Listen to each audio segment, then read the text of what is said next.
क्योंकि आज यहाँ कांग्रेस पार्टी हुकूमत में है, रेवंत रेड्डी साहब की सरकार चल रही है और जो कांग्रेस पार्टी ने वादे किए थे माइनॉरिटी कम्युनिटी के लिए, जो चेवेल्ला डिक्लेरेशन करके उन्होंने वादा किया था, आज उन कोई भी वादे के ऊपर उन्होंने अमलावरी नहीं की है। तो मैं यहाँ से डिमांड करती हूँ रेवंत रेड्डी साहब को, आप चेवेल्ला डिक्लेरेशन को इमीडिएटली अमल कीजिए।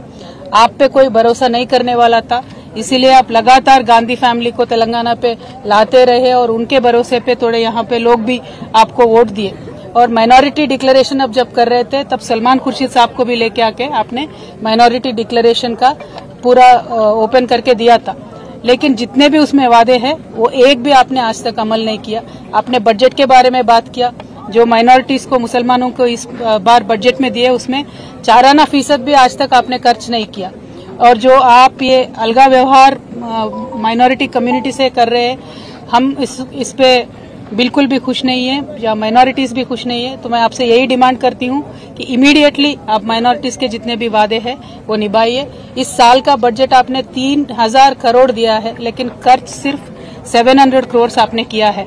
तो मेरा ये डिमांड है कि आप माइनॉरिटी कम्युनिटी के साथ दीजिए, क्योंकि केसीआर साहब जब यहाँ पे थे पिछले 10 सालों में कम्युनल वायलेंस का एक भी इंसिडेंट नहीं हुआ था, लेकिन ये एक साल में जितने कम्युनल वायलेंस के यहाँ पे इश्यूज हुए हैं, ये देख के बहुत एक दर्द होता है हम सबके दिलों में, क्योंकि एक अमन और चैन के साथ तेलंगाना रहता था, एक गंगा जमुना तहजीब को हमने कायम करके रखा था।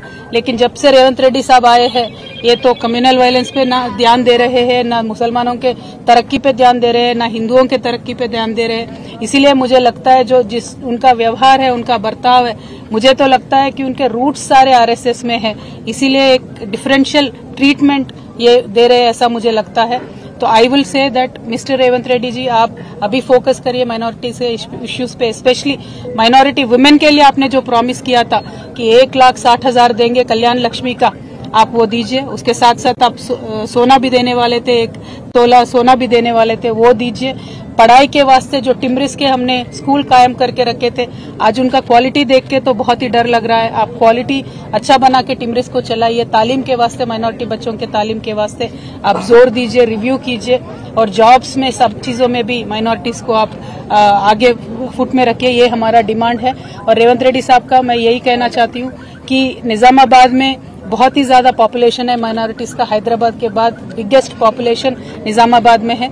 तो यहाँ लेकिन आज तक भी कुछ भी बजट निजामाबाद में आया नहीं है। यहाँ से शबीर अली साहब भी है, उन्होंने कंटेस्ट भी किया, लेकिन शबीर अली साहब ने भी कुछ भी जोर नहीं दिया, 1 भी रुपया निजामाबाद के लिए एडिशनली यहाँ पे नहीं आया है। तो मैं आपसे यही डिमांड करूंगी और लगातार मैं यही कहते रहूंगी कि जो भी कम्युनल इश्यूज है उन सब पे आप जोर दीजिए, चाहे वो जयनूर का इश्यू होने दीजिए या कुछ भी इश्यू होने दीजिए, उस पर जोर दीजिए और शांति कायम करके रखिए। Thank you. जय तेलंगाना। जय तेलंगाना।